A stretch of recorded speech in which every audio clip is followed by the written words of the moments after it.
Shalom semuanya. Tema Natal kita tahun 2022 adalah Yesus pembawa pengharapan baru. Ayat emasnya dari Kolose 1 ayat 27 yang berkata, kepada mereka Allah mau memberitahukan betapa kaya dan mulianya rahasia itu di antara bangsa-bangsa lain, yaitu Kristus ada di tengah-tengah kamu. Kristus yang adalah pengharapan akan kemuliaan. Haleluya. Sesuai dengan Lukas 2 ayat 8 sampai 12. Ketika gembala-gembala yang tinggal di padang menjaga kawanan ternak mereka di malam hari, tiba-tiba berdiri seorang malaikat Tuhan dekat mereka. Dan kemuliaan Tuhan bersinar meliputi mereka. Dan mereka sangat ketakutan. Lalu kata malaikat itu kepada mereka, jangan takut. Sebab sesungguhnya aku memberitakan kepadamu kesukaan besar untuk seluruh bangsa. Hari ini telah lahir bagimu juru selamat, yaitu Kristus Tuhan di kota Daud. Dan inilah tandanya bagimu. Kamu akan menjumpai seorang bayi dibungkus dengan lampin dan terbaring di atas palungan. Kelahiran Yesus Kristus sebagai juru selamat yang berarti lahirnya sang pembawa pengharapan baru bagi dunia akan memberikan kesukaan besar bagi seluruh bangsa. Alkitab berkata, semua orang telah berbuat dosa. Semua orang telah berbuat dosa dan telah kehilangan kemuliaan Allah. Upah dosa ialah maut, mati. Tempatnya di neraka. Neraka adalah tempat yang sangat mengerikan. Jangan sampai masuk neraka. Yesus Kristus lahir ke dalam dunia ini sebagai juru selamat yang bisa diartikan pembawa pengharapan baru untuk menyelamatkan manusia dari hukuman kekal selama-lamanya di neraka. Kelahiran Yesus Kristus disambut dengan nyanyian pujian oleh malaikat-malaikat dan sejumlah bala tentara surgawi yang memuji Allah, katanya, kemuliaan bagi Allah di tempat yang maha tinggi dan damai sejahtera di bumi di antara manusia yang berkenan kepadanya. Kemuliaan bagi Allah di tempat yang maha tinggi, damai sejahtera di bumi di antara semua umat manusia yang berkenan padanya.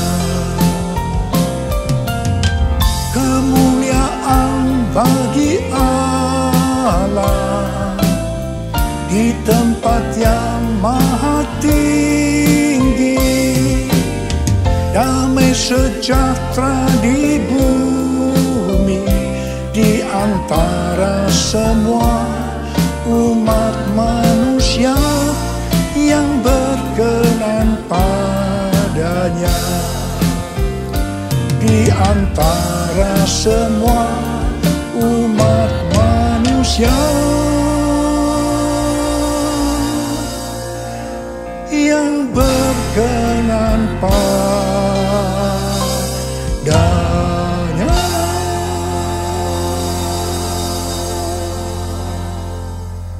Tema Natal yang Tuhan berikan ini, yaitu Yesus pembawa pengharapan baru, sangat tepat untuk mempersiapkan kita memasuki tahun 2023. Di mana pandemi COVID masih belum berakhir. Perang Rusia-Ukraina yang masih berkelanjutan. Informasi tentang inflasi dan resesi ekonomi tahun 2023 diberitakan di semua platform media sosial. Sesuai dengan apa yang disampaikan oleh Pastor D, seorang hamba Tuhan dari Perth, Australia. Di mana Tuhan pada tahun 2023 akan kembali menggoncangkan bangsa-bangsa di dunia. Kita melihat Twitter, Facebook, disusul dengan Disney, Amazon, mulai mengadakan PHK secara besar-besaran. Rusia dan Inggris dinyatakan resesi. Di tengah situasi yang seperti ini, Tuhan berbicara, Yesus pembawa pengharapan baru ada di tengah-tengah kamu. Dialah pengharapan akan kemuliaan. Dalam Kolose 1 ayat 27 ini, kata pengharapan dalam bahasa aslinya memiliki arti mengharapkan dan yakin sesuatu yang baik akan terjadi. Itu artinya Yesus yang ada di tengah-tengah kita membuat kita memiliki keyakinan dan iman yang teguh dalam menghadapi segala situasi dan kondisi apapun. Haleluya! Sebagai pembawa pengharapan baru, Yesus tidak berada jauh dari kita. Ia Allah yang maha hadir, yang mustahil difahami oleh otak manusia, yang hanya segede bakpao. Namun menyatakan dirinya sebagai Immanuel, yang artinya Tuhan beserta kita. Tuhan bersama kita. Pertama-tama melalui kelahirannya sebagai manusia, yang kita peringati sebagai peristiwa Natal. Kemudian melalui Roh Kudus yang diberikannya, tinggal berdiam di dalam hidup kita. Ini semua dapat diartikan bahwa Yesus ada di dalam kita. Itulah sebabnya kita selalu punya pengharapan. Haleluya! Keberadaan Yesus sebagai pembawa pengharapan baru di tengah-tengah kita. Inilah yang dikatakan oleh Rasul Paulus kepada jemaat Kolose sebagai pengharapan akan kemuliaan. Kemuliaan ini menunjukkan pada hari kebangkitan, ketika orang kudus akan menerima tubuh baru mereka yang dimuliakan, atau yang dikenal dengan pemuliaan atau glorification. Kita mengenal ada 3 tahap proses keselamatan. Tahap yang pertama, pembenaran atau justification. Kita dibenarkan bukan karena perbuatan baik kita, tetapi karena kasih karunia Tuhan yang kita responi dengan iman. Pada tahap ini, setelah kita bertobat dan menerima Tuhan Yesus sebagai juru selamat, kita akan mengalami kelahiran baru. Kelahiran baru adalah proses awal perjalanan rohani kita bersama Tuhan Yesus. Tahap yang kedua dari proses keselamatan adalah pengudusan atau sanctification. Dalam proses ini, kita dikuduskan secara terus-menerus melalui Roh Kudus dan firman Allah. Dalam proses ini, kita bisa saja jatuh atau mengalami kegagalan. Tetapi yang penting, kita jangan berhenti. Tetapi harus bangkit dan terus maju. Pertobatan adalah kunci untuk kita bisa terus maju. Goal dari proses pengudusan ini adalah menjadikan kita menjadi serupa dengan gambarnya. Roma 8 ayat 29 berkata, sebab semua orang yang dipilihnya dari semula, mereka juga ditentukannya dari semula untuk menjadi serupa dengan gambaran anaknya. Supaya ia, anaknya itu, menjadi yang sulung di antara banyak saudara. Ini berarti goal kita sebagai orang Kristen adalah menjadi serupa dengan gambarnya. Untuk menjadi serupa dengan gambarnya, sesuai dengan 1 Yohanes 2 ayat 6 yang berkata, barang siapa mengatakan bahwa ia ada di dalam dia, ia wajib hidup sama seperti Kristus telah hidup. Karena kita hidup sama seperti Kristus telah hidup, maka kita akan menjadi serupa dengan gambarnya. Menjadi serupa dengan gambarnya artinya menjadi murid Tuhan Yesus. Tahap ketiga dari proses keselamatan, mereka yang menjadi serupa dengan gambarnya. Pada saat Tuhan Yesus datang di awan-awan untuk menjemput gerejanya, tubuh mereka akan menerima tubuh baru yang dimuliakan atau dikenal dengan pemuliaan atau glorification. Dan setelah itu kita akan diangkat bersama-sama untuk bertemu dengan Yesus Kristus di awan-awan. Dan kita akan masuk surga. Dan selanjutnya akan bersama-sama dengan Tuhan Yesus selama-lamanya. Haleluya! Alkitab Penuntun Hidup Berkelimpahan memberikan catatan. Penjelasan bahwa Kristus yang diam di dalam kita adalah jaminan untuk memperoleh kemuliaan dan hidup kekal. Ini akan terjadi hanya jikalau Ia tinggal di dalam kita. Dan kita terus-menerus berhubungan erat dengan Dia. Kita hidup intim dengan Dia. Betapa besar kasih-Mu Allahku, sehingga Kau berikan Yesus padaku, supaya aku tidak binasa, melainkan beroleh hidup yang kekal. Ku sembah Kau, ku sembah Kau, Engkau yang layak untuk ku sembah. Ku sembah Kau, ku sembah Kau, Engkau yang layak untuk ku sembah. Engkau yang layak, Engkau yang layak, Engkau yang layak untuk ku sembah.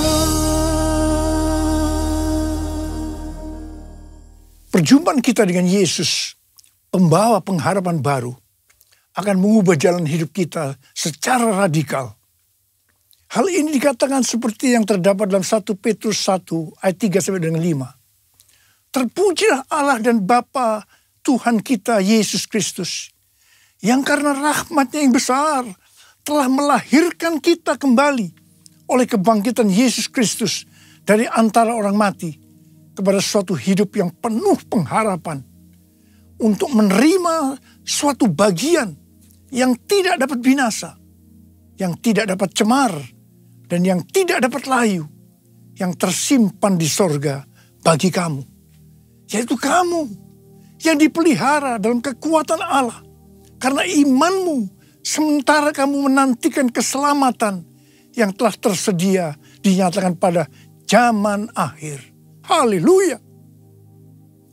Tema Natal Sinode Gereja Betel Indonesia adalah Yesus datang untuk mengubah jalan hidupku.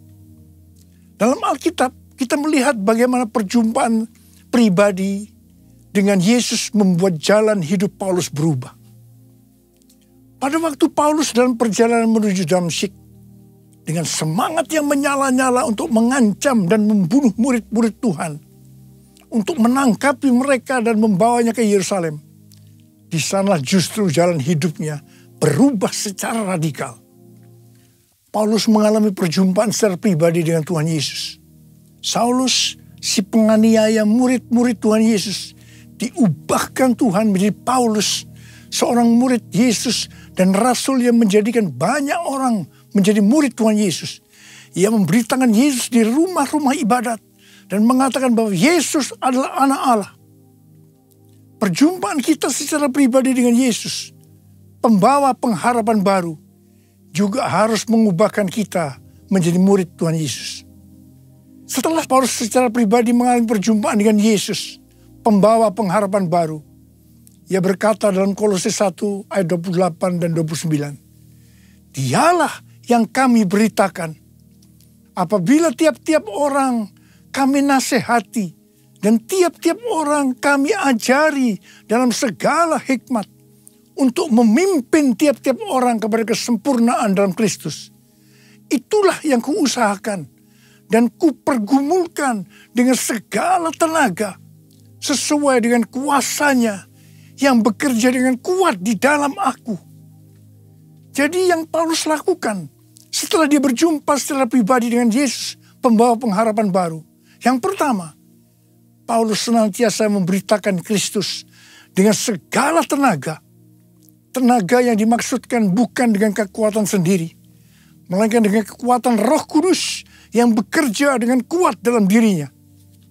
Hal yang kedua, apa yang Paulus lakukan ini, dia kerjakan bukan untuk mencari keuntungan bagi dirinya sendiri, melainkan bagi kepentingan jemaat, agar mereka semua dapat bertumbuh secara rohani, serta memimpin mereka kepada kesempurnaan dalam Kristus. Ini adalah semangat untuk memberitakan Injil, semangat untuk memuridkan jemaat. Ini adalah semangat untuk menuntaskan amanat agung. Saya mengajak kita semua untuk mengalami perjumpaan secara pribadi dengan Tuhan Yesus, Sang Pembawa pengharapan baru.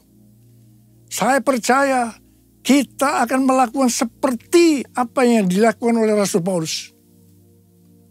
Sesuai dengan 2 Timotius 3 ayat 1 yang berkata, ketahuilah bahwa pada hari-hari terakhir akan datang masa yang sukar.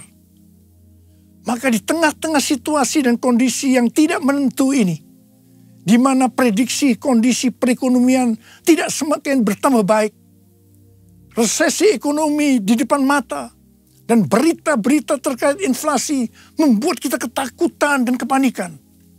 Ingatlah, Yesus memberikan pengharapan yang baru bagi kita. Katakan amin. Mungkin juga ada di antara kita yang bertanya-tanya, mengapa masalah-masalah datang silih berganti, seperti tidak habis-habisnya, terutama di tengah-tengah pandemi ini. Dalam hal ini Rasul Paulus menjawab dalam Roma 5 ayat 3 sampai dengan 5 yang berkata, dan bukan hanya itu saja, kita malah bermegah juga dalam kesengsaraan kita. Karena kita tahu bahwa kesengsaraan itu menimbulkan ketekunan. Dan ketekunan menimbulkan tahan uji. Dan tahan uji menimbulkan pengharapan. Dan pengharapan tidak mengecewakan.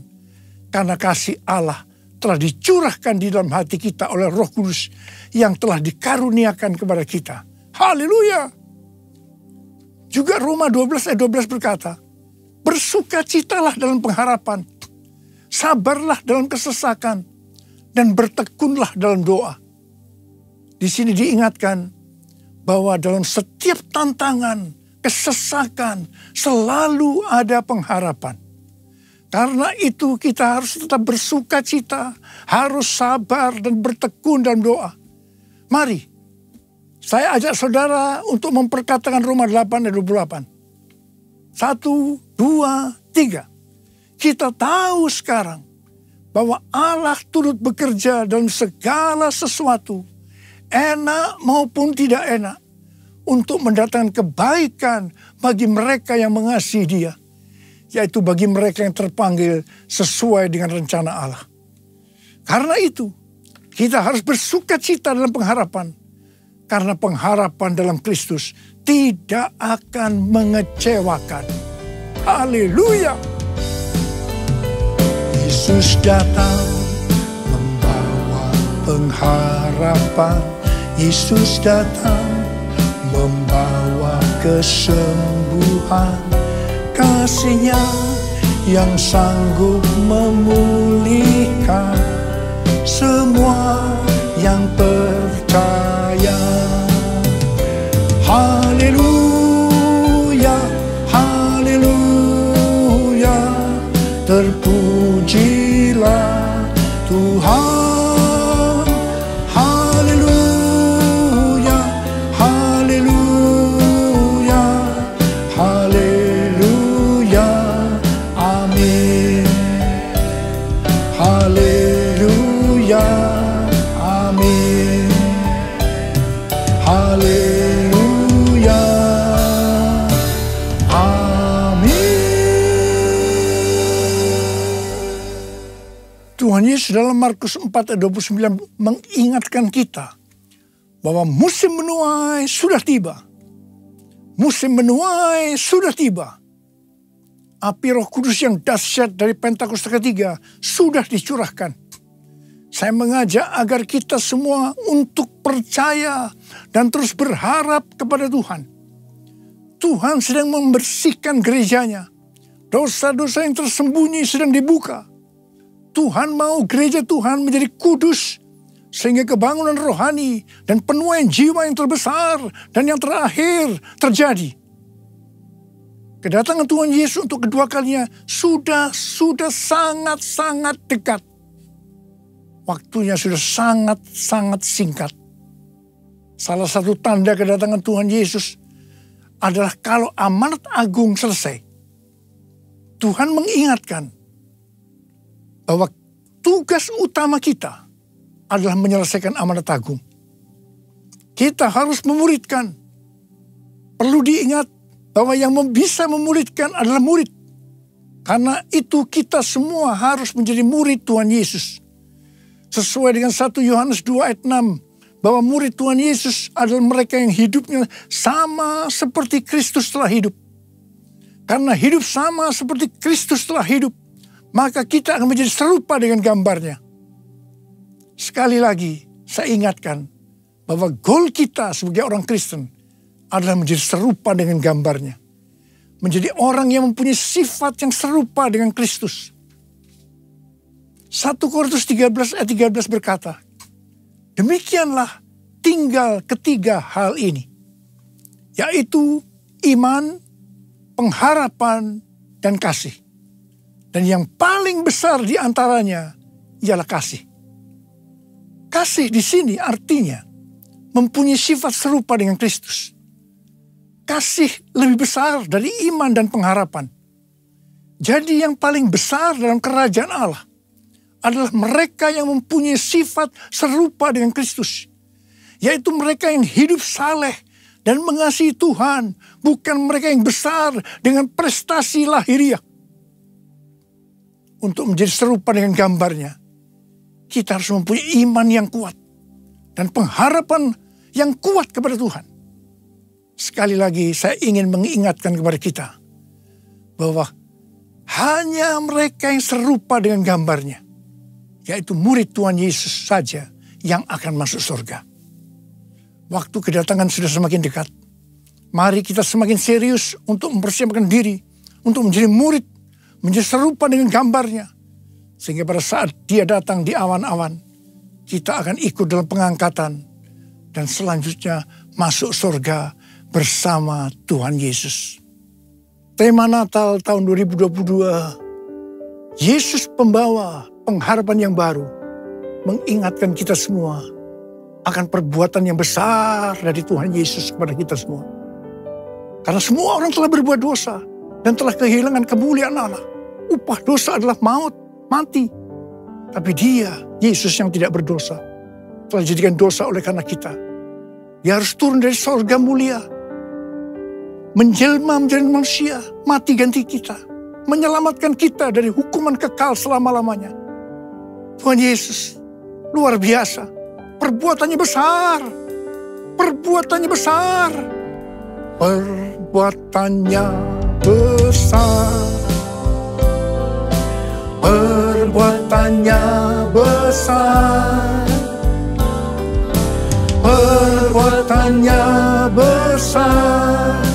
Pujilah namanya. Perbuatannya besar. Perbuatannya besar, haleluya. Perbuatannya besar, puji Tuhan. Perbuatannya besar, pujilah namanya. Pujilah Tuhanku dengan segenap hatiku, pujilah namanya. Pujilah Tuhanku, pujilah Tuhanku dengan segenap hatiku, pujilah namanya. Sembah Dia, sembah dan puji Dia, sembah dan puji Dia, sembah dan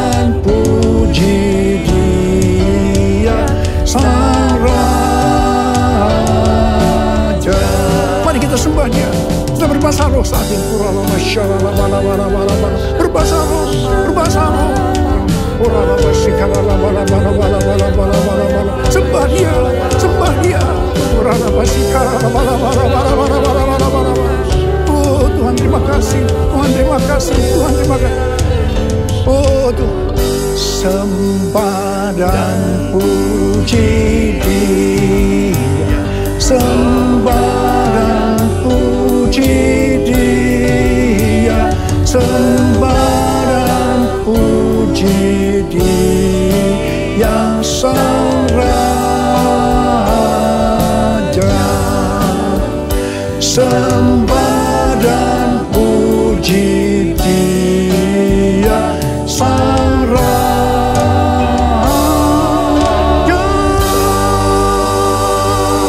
Berikan tepuk tangan buat Tuhan, berikan tepuk tangan buat Tuhan. Bapa terima kasih, Bapa terima kasih. Berkati semua anak-anak-Mu, urapi mereka Tuhan. Akan memasuki tahun 2023, pengurapan Tuhan turun atasmu. Terima, terima pengurapan Tuhan, terima, terima, terima. Sembuh dalam nama Yesus, sembuh dalam nama Yesus. Dipulihkan dalam nama Yesus, pulihkan. Terima kasih, terima kasih. Bapa Engkau baik, Tuhan Yesus baik, Tuhan Yesus Engkau baik.